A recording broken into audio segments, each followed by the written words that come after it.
it his throwing shoulder? Which way was he doing all of that? You can check it out tonight. Episode 3 drops at 10 p.m. on HBO and HBO Max. And I gotta say, Will Selva, I've got a little scar tissue, a little PTSD from last week's Hard Knocks clip, so I'm just glad that that was a little bit different than the Zeke Elliott baby powder incident. Woo. Yeah, well, at least that's what we know of. Remember, this is just a teaser clip, so maybe there is more to this, Kay, than we I was a little realized. cringy, so we'll see. But so far,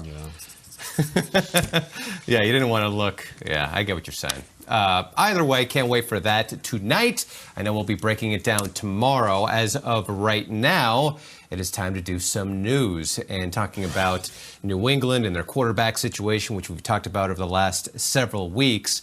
As of this moment, Cam Newton appears to have the inside track in New England against rookie Mac Jones, but Mac is going to be able to have the spotlight all to himself over the next few days. That's because Cam Newton will be away from the team. You see, he ended up violating the NFL's COVID-19 testing protocols. That's right, so Cam will be away from the team for a little bit. He traveled to a club-approved medical appointment that required him to leave the New England area. The misunderstanding centers around testing that happens away from the team facility.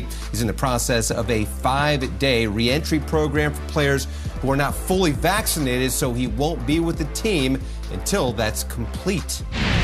The Jaguars losing running back Travis Etienne early on in last night's game against the Saints. After the game, head coach Urban Meyer calling it a sprained foot, but the rookie running back will undergo more tests today to determine the extent of this injury.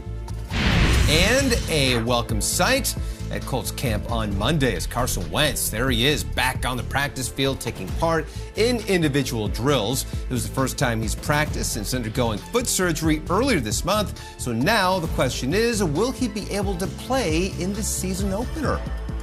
It's going to be up to the doctors, for sure. I mean, at the end of the day, as long as there's nothing that I can do to injure myself or make it worse, I know I've played through a lot worse, but it's going to come down to what the doctors say. I'm optimistic, but we'll see. We'll see. Honestly, it's not fully my call, kind of like I was just saying. It's going to come down to the doctors and surgeons and trainers and seeing how we feel, and a lot will depend on how I respond and how the foot feels day after day after being out here.